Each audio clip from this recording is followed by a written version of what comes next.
les thérapies cognitives et comportementales. Point de vue d'un psychologue clinicien spécialisé en thérapie cognitive et comportementale. Chapitre 2, les troubles obsessionnels compulsifs. Introduction. Bonjour à tous, comme promis sur l'ancienne présentation, je continue de vous présenter tout ce qui concerne de près ou de loin les thérapies cognitives et comportementales. Ce chapitre 2 s'intitule Les troubles obsessionnels compulsifs, car il s'agit d'une thématique qui me tient particulièrement à cœur, car ce sont des troubles que je connais bien, et qui malheureusement sont assez fréquents, et peuvent être pour les cas les plus graves d'un handicap majeur. Je rappelle pour ceux qui n'ont pas vu ma précédente vidéo, que mes présentations ne prétendent pas être des cours, ni des formations mais simplement des réflexions et des visions personnelles des sujets traités, ici en l'occurrence les troubles obsessionnels compulsifs. On peut définir ce trouble comme faisant partie de la catégorie des troubles anxieux. Pour ma part, il s'agit d'une catégorie où l'on retrouve des pensées, des idées, un univers mental, rempli de scénarios catastrophiques imaginaires, puisqu'en général il concerne quelque chose qui va se produire, et ne fait pas encore partie de la réalité, ou alors quelque chose qui s'est produit, ou qui se produit mais toujours éloigné de la vision directe de la personne atteinte, et par conséquent ne présente pas de preuve de réalité. Lorsque le sujet présente ce type de pensée, il se crée une tension interne au niveau psychique, qui peut aller jusqu'à une tension physique, qui en général va être désagréable, et générer une souffrance qui va pouvoir s'amender totalement, ou en partie de façon temporaire avec un rituel, c'est-à-dire un comportement visant à réduire la douleur causée. Fonctionnement. Le modèle accepté actuellement en thérapie cognitive et comportementale, est basé sur la recherche scientifique en neurosciences, qui inclut selon moi la psychologie cognitive, la psychopathologie cognitive, la psychologie comportementale, et la neurobiologie au sens large. Il y aurait donc dans le cerveau, une partie qui gère tout ce qui concerne le langage intérieur, c'est-à-dire les pensées, la réflexion, c'est-à-dire le traitement de ces pensées de façon logique et organisée, quand il n'y a pas de désorganisation psychique. Cela peut concerner également des images mentales, des croyances, des idées et des interprétations. En résumé, on peut dire que ce qu'on appelle les cognitions et les pensées, c'est tout ce qui peut se rapprocher de près ou de loin à ce qui se dit dans notre tête. C'est pour ça que j'utilise la notion de langage interne. Les cognitions. Il est important de s'arrêter quelques minutes pour comprendre ce qu'on appelle par cognition en thérapie cognitive et comportementale. C'est d'ailleurs un terme que je n'aime pas trop, puisqu'il incite à faire des amalgames. Les cognitions sont finalement ce qu'il y a de plus intime probablement, puisqu'il s'agit de quelque chose qui n'est pas accessible de l'extérieur, du moins pour l'instant. En effet, en thérapie, le seul moyen d'accéder à cette partie de la personne, c'est de lui demander de nous livrer via le langage écrit ou parler le contenu de son univers mental. Pour cela il faut donc que la personne ait accès à sa propre cognition, mais ça, c'est une faculté humaine qui est valable chez chacun d'entre nous en dehors de certaines pathologies psychiatriques ou neurologiques. Une autre partie des cognitions est plus difficilement décelable, il s'agit des croyances fondamentales, ou bien à un niveau encore plus profond des schémas cognitifs qui, pour la plupart des chercheurs, se situent à un niveau inconscient, mais que l'on peut accéder via ce qu'on va appeler l'analyse cognitive. Pour ma part, je ne suis pas du tout spécialisé en thérapie des schémas, même si j'utilise un peu la thérapie cognitive des schémas, mais sachez que ces thérapies existent, et qu'elles sont basées fortement sur le modèle des thérapies cognitives et comportementales, mais, je dirais, s'attaquent à un niveau plus profond, et font le pont plus facilement avec tout ce qui va être issu de la psychologie psychodynamique ou analytique.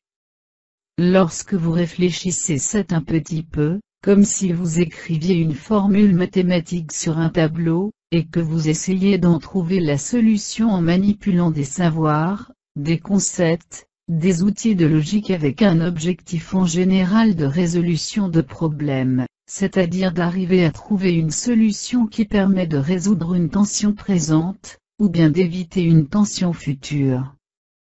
Notre univers cognitif passe son temps à traiter de l'information dans le but de maintenir notre intégrité physique et mentale, voire de la développer favorablement. Le problème dans les troubles anxieux, mais plus généralement dans la maladie mentale au sens large, c'est que ce système de traitement de l'information présente des biais qu'on appelle des biais cognitifs.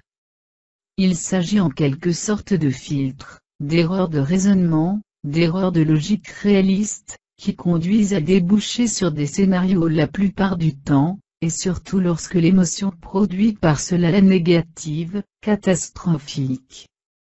On peut donc dire que le cerveau anxieux formule une théorie, sur un événement ou une condition, basée sur une réflexion biaisée avec peu ou pas d'arguments venant la soutenir. Il arrive cependant bien souvent, qu'il y ait des arguments venant rendre crédible la théorie catastrophique, mais ces arguments sont imaginaires ou eux-mêmes pris et filtrés par les biais cognitifs. Il y a donc finalement peu ou pas d'arguments concrets, réels, tangibles, indiscutables qui soutiennent cette théorie. Le premier travail thérapeutique sera donc d'analyser tout l'univers cognitif, de prendre conscience des filtres cognitifs, de percevoir le décalage qui existe entre les arguments réels, les preuves et les arguments imaginaires pour ensuite proposer de plus en plus d'arguments concrets, qui seront forcément davantage positifs donc anxiolytiques, de faire baisser la croyance en les scénarios, catastrophes de base et de retrouver une vision davantage réaliste où l'on va consolider sa croyance. Cela aura pour conséquence de remplacer des idées, des croyances par d'autres afin de faire baisser la peur ou l'angoisse. L'univers cognitif, notamment le domaine abstrait, c'est-à-dire sans inclure les images mais plutôt les pensées, les croyances, les réflexions et les interprétations, serait situé dans la partie préfrontale du cerveau, c'est-à-dire la partie du cerveau la plus évoluée sur le plan phylogénétique, l'être humain étant l'être vivant ayant le plus gros lobe préfrontal. Pour éclairer tout cela, je vais prendre un exemple sorti tout droit de mon cerveau créatif spécialement conçu pour l'illustration. Toute ressemblance avec des personnes, ou des situations existantes, ou ayant existé ne saurait être que fortuite. Situation: il est 15 heures de l'après-midi, et je dois aller chercher mes enfants à l'école. Cognition: je vais probablement arriver en retard, je vais oublier de fermer la maison à clé, je pourrais laisser des lumières allumées, maintenant que j'y pense mon ordinateur pourrait surchauffer, je vais serrer la main à des parents d'élèves, et je pourrais attraper une maladie à leur contact. Scénario catastrophe imaginaire: ils vont mettre mes enfants à la rue, mes enfants vont se faire écraser, se perdre ou être kidnappés, un voleur pénétrera dans ma maison, et volera les affaires les plus importantes, les ampoules ont surchauffé et ma maison va brûler, mon ordinateur va tomber en panne, et il faudra en acheter un autre, je vais attraper une maladie grave, et contaminer mes enfants et toute ma famille mourra. Argument imaginaire validant les théories: il va y avoir du monde sur la route, des travaux, des embouteillages, une impossibilité de se garer. Les êtres humains sont dangereux, ils disent qu'il y a une augmentation des cambriolages, je ne me rappelle pas avoir fermé la porte, ça arrive d'oublier les interrupteurs, une ampoule n'est pas faite pour rester allumée si longtemps. Il peut arriver un virus qui fasse surchauffer le processeur, et si un des parents avait l'hépatite D, je ne suis pas vacciné, s'il avait de la baffe sur sa main, et qu'après je portais ma main à ma bouche, je l'attraperais et ce serait horrible. L'exemple précédent montre comment, Dans une situation très simple que la plupart des gens connaissent, quelqu'un qui présente un peut vivre l'événement à l'intérieur de lui-même. Les différents contenus mentaux, que j'ai donnés dans l'exemple, sont des choses que l'on retrouve très souvent, chez de nombreuses personnes présentant des troubles anxieux sans forcément, que cela corresponde à un trouble obsessionnel compulsif. Je m'explique, tous les troubles anxieux présentent des pensées catastrophiques de ce genre. Là où le TOC se différencie, c'est qu'il y a une volonté accrue de contrôle, un doute massif, un sentiment de responsabilité exagéré, qui conduit à des comportements bien particuliers, que l'on verra plus tard au cours de cette présentation. Si vous êtes atteint de troubles anxieux, ou bien êtes une personne anxieuse, trouble de la personnalité, nous verrons ça plus tard, vous allez peut-être vous retrouver dans ces exemples. Si vous n'avez pas particulièrement d'anxiété en vous au quotidien, vous pouvez quand même retrouver des idées, des pensées, des croyances similaires aux vôtres. En effet, en dehors des personnes atteintes de troubles psychiques, la plupart des personnes peuvent avoir des pensées de cet ordre-là, à la différence près, que ces derniers n'y croient pas, ne les traitent pas, en ont un nombre très limité, et arrivent à les évacuer si besoin. Bref, elles sont très fugaces et superficielles à l'intérieur de la conscience. Cela n'a donc pas le temps de générer des émotions pénibles, de renforcer la mécanique négative, et d'avoir des comportements anxieux, c'est-à-dire répondant à la catastrophe possible. Les émotions. Quand on parle d'émotions, on pense aux ressentis négatifs, et à la souffrance due au trouble obsessionnel compulsif. Plus précisément dû aux obsessions. En effet, le stress, la peur et l'angoisse dont souffrent les personnes atteintes de cette maladie, sont générés par ce qu'on a appelé au-dessus des cognitions. En effet, la recherche scientifique a montré chez l'être humain, que ce qui génère des émotions, ce n'est pas la situation ou l'environnement dans lequel nous nous trouvons mais l'interprétation, les pensées que nous avons à leur propos. Dans l'exemple que je donne qui est écrit en bleu, ce qui crée l'angoisse, la peur ou le stress, ce n'est pas le fait en lui-même, c'est-à-dire la situation où je dois aller chercher mes enfants à 15 heures, mais toutes les idées, les croyances et les pensées que j'ai à propos de cela. La peur, l'angoisse, l'anxiété et le stress seraient l'affaire, au niveau cérébral, de la partie qu'on appelle l'amygdale qui se situe dans le système limbique, c'est-à-dire dans les profondeurs de notre cerveau au cœur de ce dernier. Il s'agit d'une partie beaucoup moins évoluée, comparativement au lobe frontal, de notre cerveau puisqu'elle est commune à l'ensemble des mammifères. On peut également appeler cette partie, le cerveau paléomammalien. Les comportements.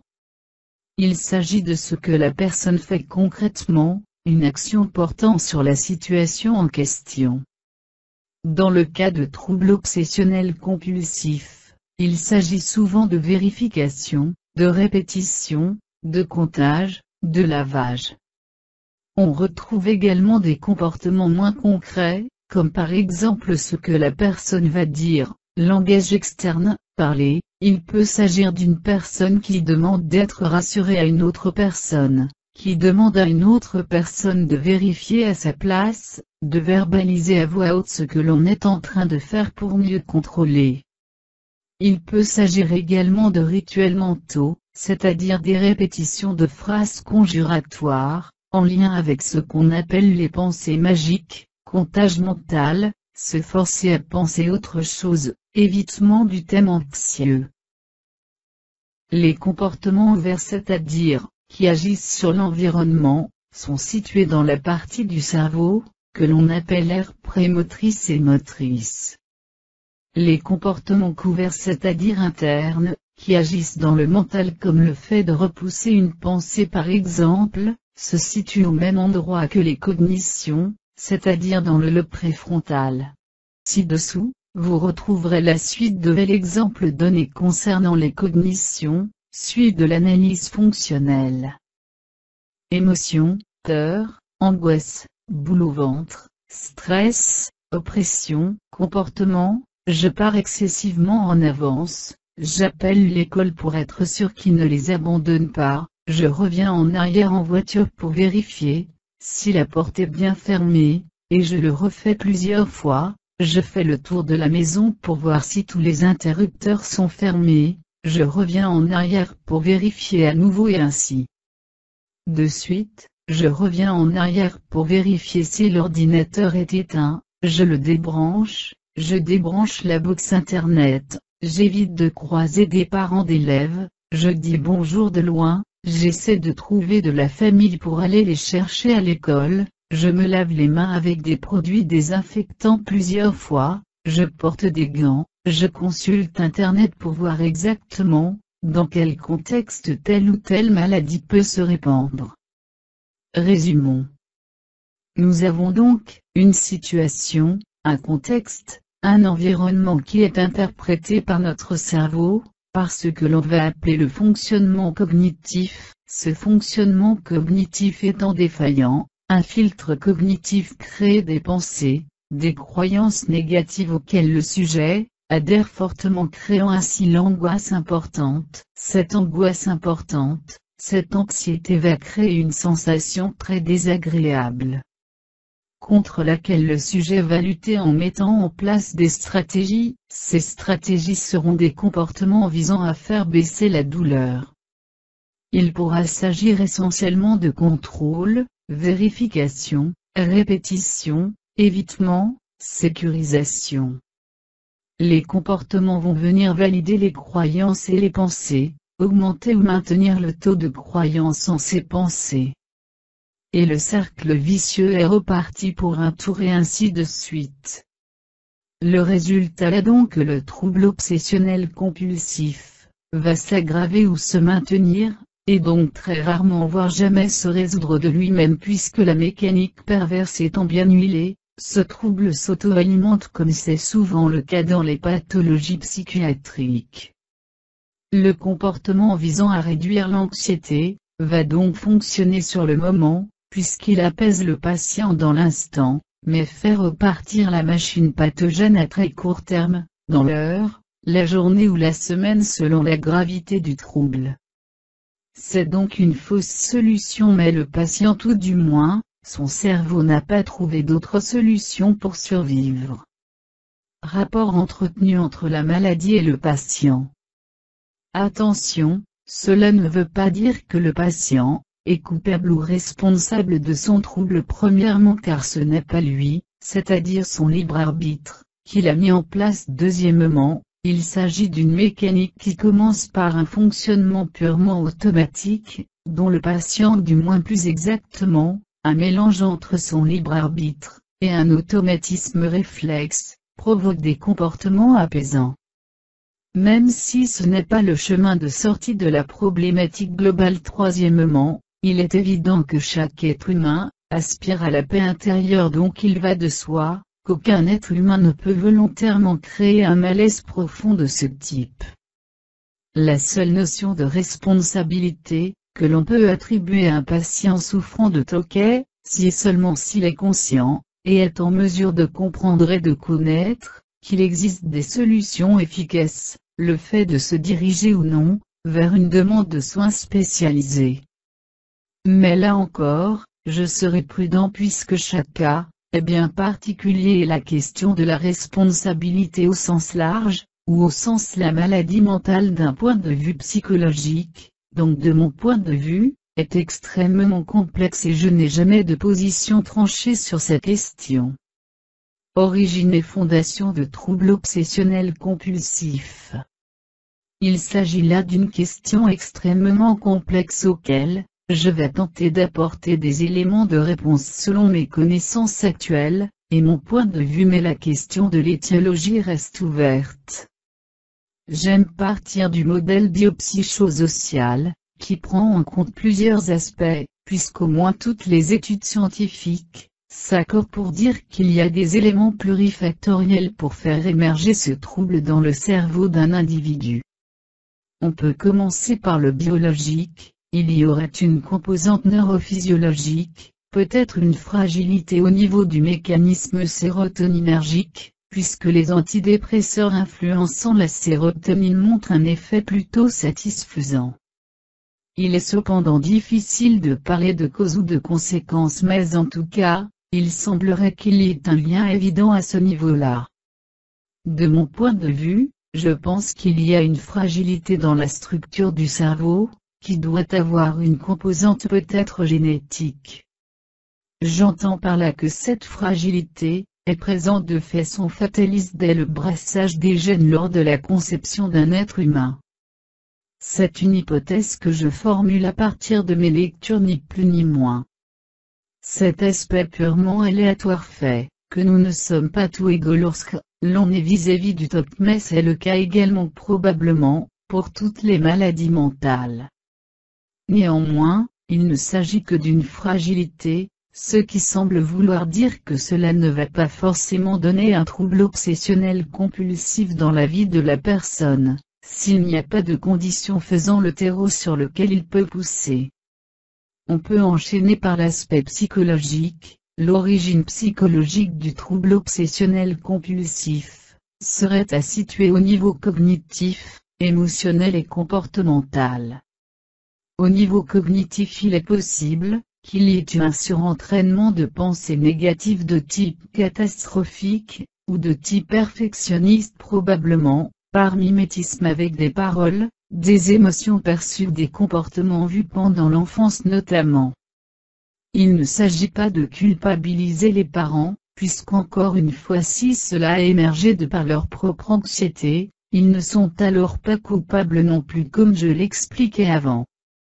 Étant pris eux-mêmes dans les mécanismes anxieux, cela fait remonter l'origine de la difficulté aux générations antérieures. Il s'agit donc d'un système en cascade où chercher l'origine absolue est une quête infinie. Lorsque je travaille avec des sujets malades, je ne cherche pas à trouver un coupable ou un responsable à la maladie, puisque cela ne servira absolument à rien, si ce n'est faire encore plus de mal qu'il n'y en a déjà. Il s'agit de comprendre et non pas de punir ce qui, sur un plan psychologique, est totalement différent. Je ne m'étendrai pas plus sur le sujet, puisqu'il faudrait consacrer toute une partie à ça de façon spécifique. L'aspect psychologique du fondement de cette maladie est encore plus complexe que l'aspect biologique. Il y aurait des types de personnalités plus propices à déclencher des TOC. Il s'agit souvent de personnalités perfectionnistes, autrement dit personnalités obsessionnelles, ou encore pour parler des schémas, d'exigence élevée. Les psychanalystes parlent de névrose obsessionnelle. Ce type de personnalité ferait le terreau sur lequel va se développer la mauvaise herbe, qui est le trouble obsessionnel compulsif. Là encore il s'agit d'une fragilité psychologique, qui peut ne pas se transformer en maladie, si l'environnement de vie est adapté. Au niveau émotionnel, il est possible que des traumatismes, c'est-à-dire des émotions trop fortes pour le cerveau qui les reçoit, et qui ne sont donc pas digérées, créent une suractivation des émotions négatives de type anxiété, peur. Et cela crée une sensibilisation pathologique à cette catégorie d'émotions. Il est possible que ces émotions soient vraiment insupportables au point de déclencher des rituels qui visent à les réduire. On peut imaginer alors que les patients souffrant de TOC aient du mal à faire face à la douleur, ou du moins supportent moins bien la douleur provoquée par la peur que les personnes souffrant d'anxiété, qui n'ont pas de comportement pathologique, les anxieux non TOC. Cette dernière hypothèse est sortie tout droit de mon cerveau de par mon expérience clinique. Il faut donc la considérer comme telle, ni plus ni moins. Au niveau comportemental, il est possible qu'il y ait un mécanisme de renforcement plus puissant que la normale, ce qui aurait pour conséquence pour le malade d'avoir plus de mal à réfréner les comportements pathologiques par rapport à quelqu'un qui présente plutôt une anxiété généralisée, TAG. En effet, le TOC fonctionne un petit peu comme une addiction, comme si les personnes étaient dépendantes non pas d'un produit mais d'un comportement anxiolytique lié aux cognitions. Cette partie motrice, ou plutôt devrais-je dire prémotrice, c'est-à-dire la programmation du rituel avant même son exécution et la tentation de le faire, est si puissante que la personne ne peut pas résister.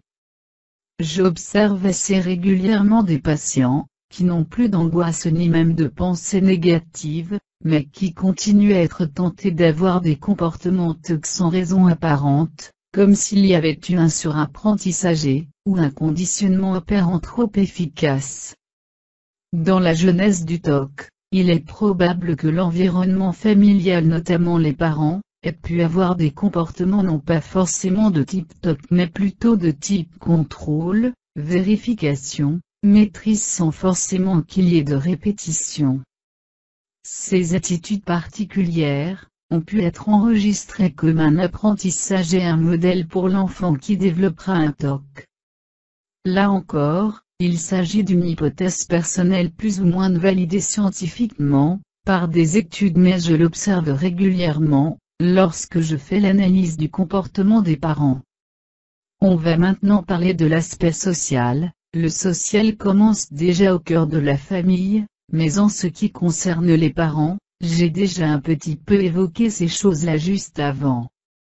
Je vais plutôt parler de l'aspect social au sens sociétal, c'est-à-dire l'environnement macroscopique, par opposition au microcosme que représente la famille. En effet, je pense que la composante majeure du trouble obsessionnel compulsif, c'est l'angoisse, la peur générée, c'est-à-dire la souffrance, je dirais presque physique. Bien sûr, parfois, la composante majeure peut être davantage le handicap ajouté, généré par le TOC. Ce peut être de ne pas pouvoir mener une vie normale, mais cela reste des cas rares, ce qu'on appelle un TOC sévère. L'aspect sociétal est donc à comprendre en termes de gestion de la douleur pour les êtres humains, et de ce qui est pénible dans la vie d'un côté, et de l'autre, l'utilisation et l'injection permanente de peur dans différents domaines. Si l'on fait le rapport entre le fait que nous vivons actuellement, dans notre pays, dans une société qui tend de plus en plus vers le confort physique et psychique, et que paradoxalement cela crée de plus en plus une sensibilité à l'inconfort physique et psychique, on peut dire globalement que moins il y a de souffrance, plus nous sommes sensibles à ces dernières. C'est selon moi ce qui explique que malgré tout le confort et les avancées scientifiques et technologiques, nous avons dans notre pays en 2017 de très nombreuses personnes qui sont en douleur psychologique. Si l'on part de ce constat où les gens sont plus sensibles à l'inconfort, alors ils sont plus sensibles à la perte d'un côté, et plus exigeants de l'autre. Plus on a de confort, moins on veut en perdre, donc plus on va dans le contrôle. Ce qui fait le lit du développement des troubles anxieux, notamment le trouble obsessionnel compulsif. Plus on a de confort et de moyens à sa disposition, plus on peut se permettre d'atteindre la perfection, et d'être perfectionniste, ce qui fait également le lit des maladies anxieuses. Plus nous voulons du confort et du bonheur en quelque sorte, plus nous mettons à l'œuvre dans nos sociétés des stratégies, des informations visant à tout sécuriser pour ne pas perdre, plus cela crée un environnement anxiogène. On pourrait rajouter par-dessus ça, le stress lié au travail qui par son absence de plus en plus important dans notre société crée un véritable foyer de la souffrance psychique. Travail de moins en moins présent, puisqu'encore une fois la société dans laquelle on vit, c'est-à-dire nous avons choisi de nous dédouaner de pas mal de corvées et de travaux difficiles, que l'on fait faire soit par des machines soit par des pays étrangers.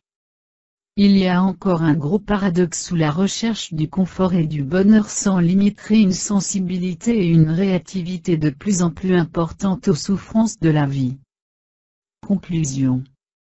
Le trouble obsessionnel compulsif peut donc être une maladie avec un continuum entre quelque chose de considéré comme normal par un certain nombre de personnes, puisqu'en dessous d'un certain seuil de souffrance, et au-dessus d'un certain seuil de prévalence jusqu'à un fonctionnement extrêmement rigide, et provoquant une souffrance pouvant être extrême mais heureusement pour des cas très rares.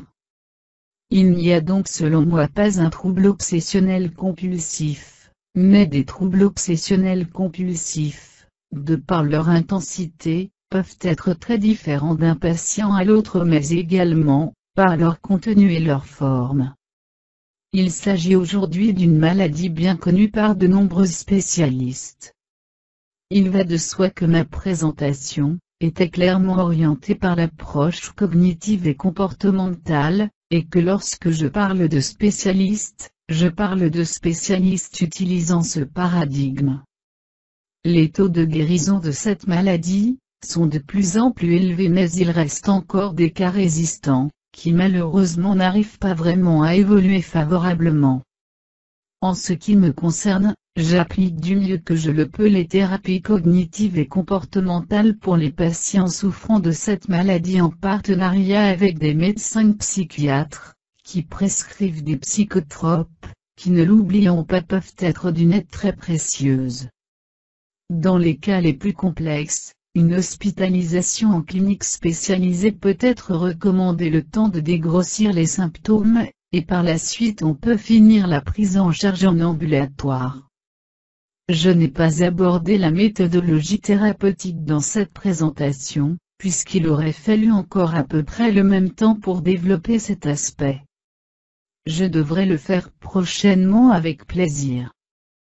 Il faut savoir qu'il existe d'autres approches thérapeutiques efficaces dans le TOC, qui peuvent être la stimulation magnétique transcrânienne, qui n'est pas du tout les électrochoqués, ou dans les cas les plus extrêmes, la psychochirurgie qui n'a absolument plus rien à voir avec la lobotomie. Ces deux dernières méthodes, pour ma part, je ne les ai jamais vues pratiquer sur des patients que j'ai suivis, et je suis loin d'être un connaisseur dans ces deux domaines. Je sais qu'ils existent et qu'ils peuvent être utilisés, lorsque le traitement médicamenteux, ou la TCC en ambulatoire ou en clinique n'ont pas fonctionné, et que le patient est prêt à aller jusque-là pour guérir. Pour terminer, je dirais que vous pouvez bien sûr laisser des commentaires constructifs ou des questions auxquelles j'aurai du plaisir à répondre. Je rappelle que ce genre de présentation est simplement le reflet de mes connaissances et de mes réflexions à propos du thème en question, et est loin d'être une vérité absolue. Merci pour le visionnage.